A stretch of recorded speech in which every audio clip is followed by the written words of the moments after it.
What is up, everybody? It's Joe from JLW Games coming at you with another cool video, and today we're going to be talking about the all-new Fire in the Hole at Silver Dollar City in Branson, Missouri. If you didn't know, there's a new ride at Silver Dollar City, and it's Fire in the Hole, which is a completely reimagined version of the original Fire in the Hole that opened in 1972. Now, I had the privilege of riding the ride a day before park opening, and if you haven't seen before, the official opening is going to be on March 30th. However, the ride is going to be soft open up until then. So if you are in the park, you are going to get the chance to ride the ride. There's no guarantees though, because they're still kind of working out some kinks and everything, and a lot of different bugs and stuff, but so if you go in there, just keep that in mind that you don't have a guarantee ride if you do go, but they're gonna try and keep it soft opened up until the official opening on the 30th. So that's a lot of cool things there. But anyways, I got to ride the ride early, and it was an awesome experience. If you haven't seen my vlog, be sure to check out my vlog where I kind of filmed a little bit during the employee event. So you can kind of get an idea. I'm going to put some of that footage on this video anyway, so you can kind of see footage that I got. I didn't get a whole lot of footage. I didn't get any footage of the ride. I don't want to get in trouble, so I'm just going to get footage of around the queue area, the entrance, and, you know, around the station is all I'm going to do. So everything else, there's no official POVs up or anything like that. I don't know if Soda RC is going to, but I think it's really awesome that you kind of go into the ride a little bit blind. But anyways, we're going to talk a little bit, this first section, I'm going to talk about the ride. We're going to talk about non-spoiler stuff. So I'm not going to talk about much of the ride experience, just more of my initial reactions of the ride and what I think. And then in the second half, I'll let you know when we get into spoilers. That way, if you haven't ridden the ride yet, I would recommend you don't go into spoilers, so you can kind of go into the ride blindly. Which is what I always prefer to do in like dark rides and stuff like that. So, because I think it's a lot more enjoyable going in not knowing what you're about to get into. So, but for this first part of the review, we're just going to go over my initial reactions, and based on, do I like the old ride better or the new ride better? So let's get into that first. I'm going to answer that question right away. Do I like the original Fire in the Hole better or the brand new Fire in the Hole better? And after getting 11 rides now on the new Fire in the Hole, I think I am leaning towards the new one. Honestly, I think the new Fire in the Hole is a little bit better than the original. Now I know the original has nostalgia, it's iconic, and nothing's going to take away from that. It was a great ride, especially for its time, and it's so iconic. And this ride, I think, is going to be iconic for years and years to come, and it's going to carry on that tradition and the legend of the original Fire in the Hole. It's going to carry that on because it is virtually the same ride, just in built in modern times. And when I say that, the ride layout is basically the same as the original. You have the same 3 drops. The only difference is that it's not as janky or jerky or rough. It's actually, not the original wasn't that rough, but it was kind of more janky, I would describe it. But is glossy smooth. Now with that comes with a little bit forceless. The ride is a bit forceless on those drops, but I don't think it needs to be forceful. It's a family ride that just has a few little drops, you know. And it still has the splashdown at the end. I know I'm not getting into spoilers, but you should know that it does have the splashdown at the end. You don't really get wet on the ride unless you're in the front. The front row does get a little more wet than the back, so keep that in mind when riding. If you don't want to get wet at all, I would sit towards the back on this ride. So, but overall, I think, again, the new ride is a little bit better. It has updated effects. I think the storytelling on it is a lot better. The onboard audio adds so much more to the ride than the original, because the original, you just have the audio around the scenes and everything. And on this one, you get a little bit of both. So there's onboard audio that's constantly playing music, and then you have the scenes that are also, it's kind of a mixture of, some of the dialogue gets into the onboard audio as well, but we'll get more into that into the spoiler section when I talk about the ride experience. So all I'm going to say is, if you love the original ride, you're going to absolutely love the new ride. because it's virtually a lot. It's very, very similar. Like, it's just crazy how similar it is, but at the same time it just enhances everything. You know, if you look at the original ride, it is it's kind of hard to follow the story. You kind of know the general story. The ball never set the town on fire, and you're just kind of going around that. That's kind of what the original feels like, which is still iconic again. But there wasn't a whole lot of a story there. It was just like, there's a fire, and that's basically what's happening. There's a fire, and we're going around the ride as a fire. The new Fire in the Hole puts in a little bit more of a storyline that I think works really, really well, and it tells that story a lot better. So the storyline is the pumper factory, and you're getting on these rescue wagons, and you're going to put out those fires. They make that a little bit more clear in this storyline. And then you have to go, obviously, we have to go stop the ball numbers from burning the town down. So there's a plan of lighting the fuse and blasting the water tower and getting all the water blasts everywhere, and puts out the fire in the town. So, and it definitely has more of a better storyline. And I will say that, without going into spoilers, the ball numbers actually have personality and feel like real characters. So you'll see that they have more personality in this ride, and they have dialogue and everything like that. The old ride, the ball numbers don't really even have dialogue. They're just there. So you're going to get a lot of these ball number characters, and they're actually going to have personality, and you're going to see the same ball number characters throughout the ride. There's 3 of them, and we'll get into that in a little bit. But overall, the ride experience is really, really cool, and I would give this ride, you can't, going into your expectations, do not go into this ride expecting like a Disney or Universal level dark ride. I think that would be unfair. Those rides have hundreds of millions of dollars put into them. This is a $30 million ride, and I think they used that $30 million very well. And again, not going into spoilers too much, but there is a good mix of practical effects. There actually are a few screens where they use some screen effects, so it's actually like projections and stuff. And there are a few animatronics as well. Not many, so don't go into there thinking that there's a ton of animatronics. There's some in there, but there's not a ton. So keep that in mind. But there are some really cool lighting effects and just effects in general that are enhanced from the original Fire in the Hole. So it feels like the original Fire in the Hole, but again, as if it was built in a modern time. So as for, a lot of people are wondering if it's going to be a lot scarier than the other one. When it comes to thrill rides, it's actually, I think, a lot tamer than the older one, mostly because it's smoother. And as for the story, there's a couple scenes that are a little creepy, not gonna lie. There's one particular one, I'll get into the spoilers again, that is probably the scariest. I wasn't expecting them to have a scene like that, so that was kind of interesting. And I'm actually kind of glad they did, because it's still a scary theme. So, but they did make it very friendly, but they did it in a good way. The ball numbers are pretty silly, which is not a bad thing. They gave them personality and character, and I like that. And they did that perfectly. But overall, I'm gonna give the ride, on my initial reaction, I give the ride about an 8 out of 10. I really don't think I can go like 10 out of 10. It gets a 10 out of 10 based on maybe the price tag and what they did with the budget that they had. A 10 out of 10 would be more like, Disney or Universal-esque dark rides, because they have so much, virtually have unlimited amount of budget to spend on those rides. This one, obviously, with Silver Dollar City, they have budget cuts in places. That ends up happening a lot, and you'll see that. And particularly at this ride, I feel like most of the budget cuts came from the queue line, because the queue line is just very bland, and maybe they'll add more because I did ride it early. Maybe there's still more to be added, and the official opening, again, is not until the 30th, so. But their queue line setup, I'm not a big fan of. The indoor queue is fine. I don't think there's much more they could have done there. I think that's totally fine, and there's not much indoor queue. There's just a few zigzags in there, and then you're at the gates.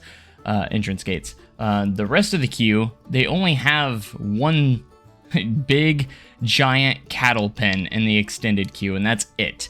and there's nothing really around it interesting to look at while you're waiting in line, unfortunately. So they have a few wanted posters of the ball numbers, and that's basically it. I think there's a little there's a wagon or something on one of the ends, but that's basically it. The extended queue is very bland and does not have much theming until you get inside the building. So the building itself, inside the building, they did a really good job with. I think there's a good amount of theming overall, and but yeah, I'd give it about an 8 out of 10 overall, and it's a fantastic ride, and I think they did about the best they could with the budget that they had. So I'm very, very happy about how all that turned out.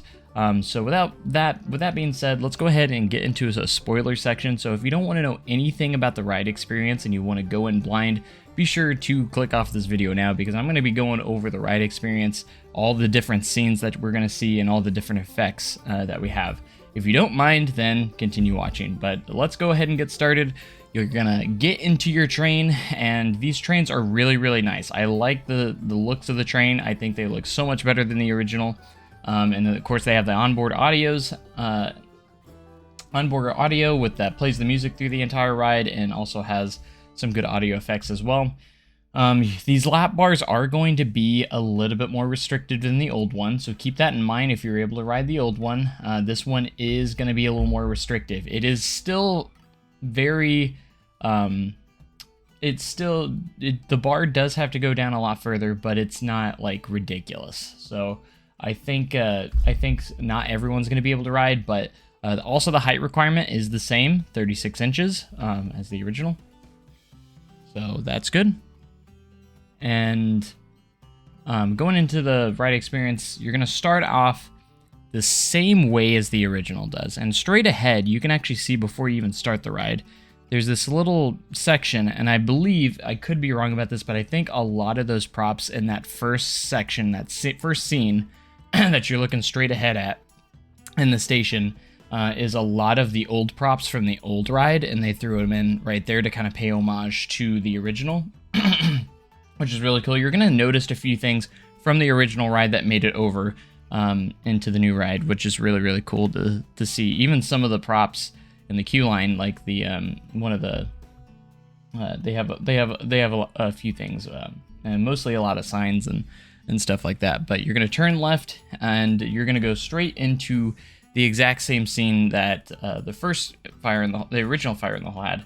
And that is that little forest scene where you have the forest on the left, you hear the whistling and everything like that. That actually stays in there, and you can hear it through the onboard audio, and it's also playing music as well. So you get that cooler effect with the music as well, and it just enhances it a little bit more. The differences on this scene is that you're going to have, it's the fire marshal, he's looking through like an eyeglass, and he's looking down, and there you could see like, it's kind of like a painting of the town on fire, and he's just like, hey, the town's on fire, go.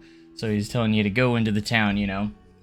And he's not like an animatronic or anything, he sits still, he's just kind of like a mannequin. So that's most of the characters on here. There's not really many, there's not like a full body animatronic in the ride, unfortunately, but there are a few animatronic moments.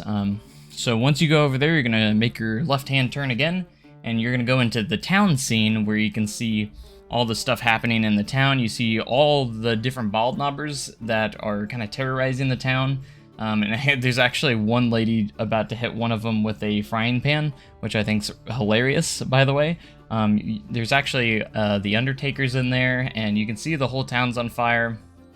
And you have the fire marshal at the end actually holding a rifle, which is actually interesting. I wasn't expecting any guns to be on this ride, but lo and behold, we do have a gun, and it's not one of the bald knobbers, it's actually the fire marshal. And I love it because the dialogue has the fire marshal threatening to shoot one of the bald knobbers, and there's, as you make a turn, there's like this big barn thing, and like, I would consider, maybe it's like a barn, but one of the bald knobbers is keeping his head out, and he's kind of taunting the fire marshal, just like, because he's like, don't make me shoot, and he's just like, I just love his, the way that the ball number is just like, you couldn't hit the right side of the barn, and then the fire marshal actually shoots, you hear the gunshot, and you just hear the ball number go, ow, and the door like the window closes. It's a really funny scene.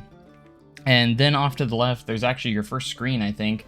It actually shows like a firefighter inside a burning building, and he's just like, "Let's go," or he says something I'm not entirely but so before I go any further, I want to explain a little bit of these bald knobbers. So you have 3 bald knobbers, main characters. You have Patches, Wily, and Bugs. So they all 3 have different personalities, and it's really awesome, and they all kind of get their moments here. So I believe the one that Fire Marshal shot at, I think that was Wily. It's either Patches or Wily, but we'll get into them later on. So you'll go around the corner again. After you go underneath that, you're immediately going to go into the Red Flanders scene. So we have the Red Flanders scene, which is very, very familiar to the original Red Flanders scene.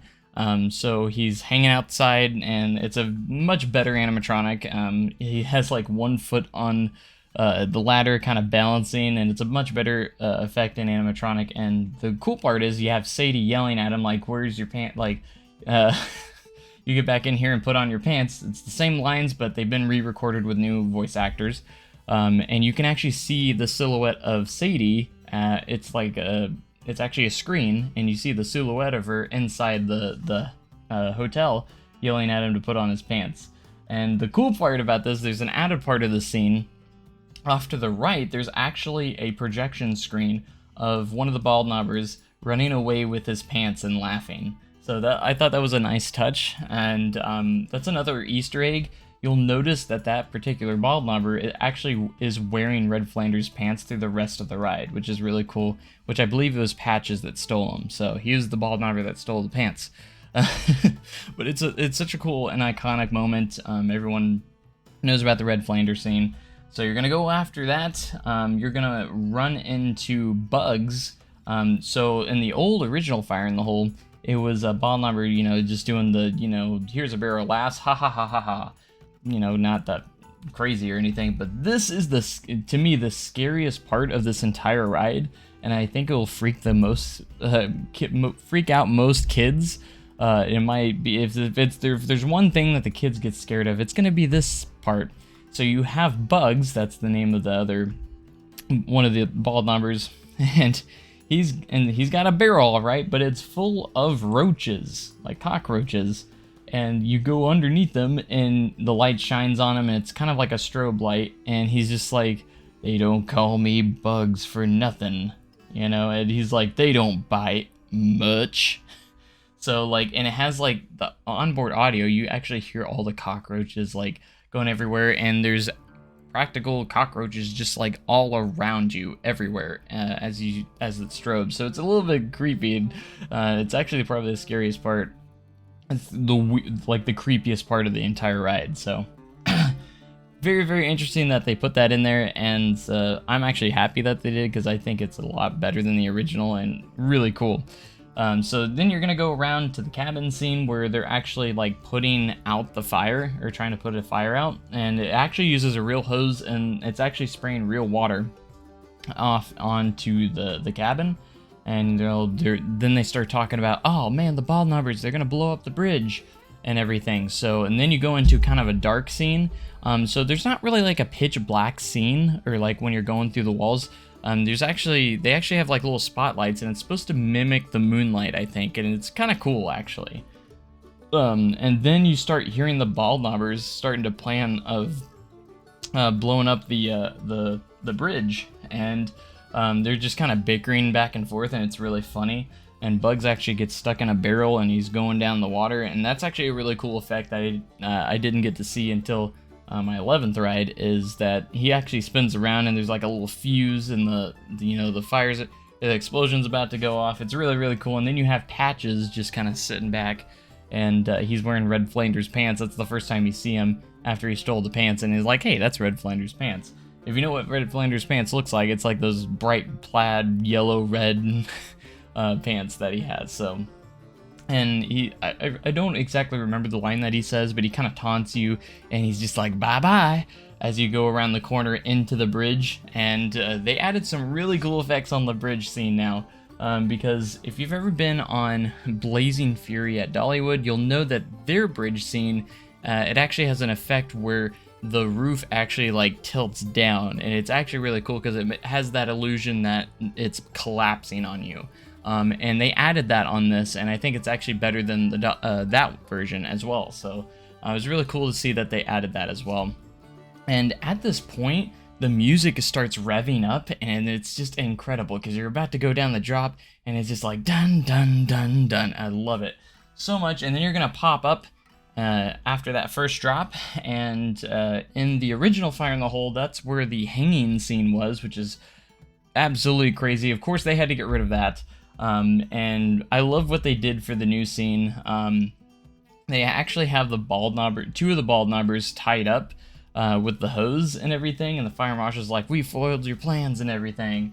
But the last bald knobber is over there at a train switch, and he actually hits the switch, and it's actually an animatronic pushing the switch, and the fire marshal's just like, don't hit that switch, the train's coming this way. And that's when we go into the train. So you're gonna go around that corner, and just like the old Fire in the Hole, except this is probably one of the coolest effects I think they have done on the ride, and it's probably my favorite effect that they've done, and it's the actual train that's coming at you. So in the old one, they just had a little spotlight, you just see the light before you go down the drop, and it has the sound effects. That's all the original was. This one, however, actually has the front part of a train, and so it looks like an actual train coming at you, and they actually put lights on it so you can actually see it. And they throw fog underneath it, so it kind of looks like the steam train, and that fog actually covers up the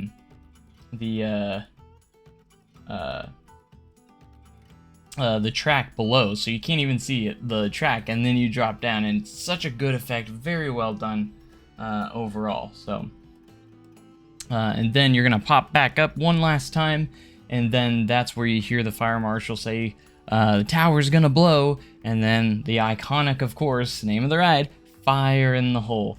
And at the top of this, there's actually a giant water tower, and you have the fiber optic effect that has the fuse, and it goes up, and you just see this flash, and it's just a big boom, and it's like a loud bass, like it's insane. You can hear this sound effect from like outside of the building. It's crazy, and it's awesome. And then that's when you run into your splashdown, and then you're gonna get to the end of the ride where the fire marshals just like say good job and everything, and then you have one final screen that looks like it's a window, and it looks like you're looking outside at Fireman's Landing, now called the Fire District, and you can see all the townspeople. They're all celebrating that we put out the fire, and we stuck it to those pesky bald knobbers. So, and then you get back into the station, and that's it, and you just want to go again. So like I said, I think the effects are really incredible. You got to go experience it for yourself if you haven't already, and I think they did an incredible job with the ride experience, and I can't wait to get on it more times. So if you're gonna be here before the 30th and you're gonna be riding, be sure to head towards the fire district, and be sure to see if you can get a ride on it. Again, rides aren't guaranteed, but they are letting people in and trying to give them that opportunity. So let me know in the comment section below if you've ridden the ride, if you think it's better than the original, or if you like the original better. I'd like to hear it as well. So thank you guys so much for watching, and yeah, so I can't wait to see what you guys think about the ride as well. So make sure you have a great day and be cool tomorrow, and I'll catch you guys next time. Thanks, and goodbye.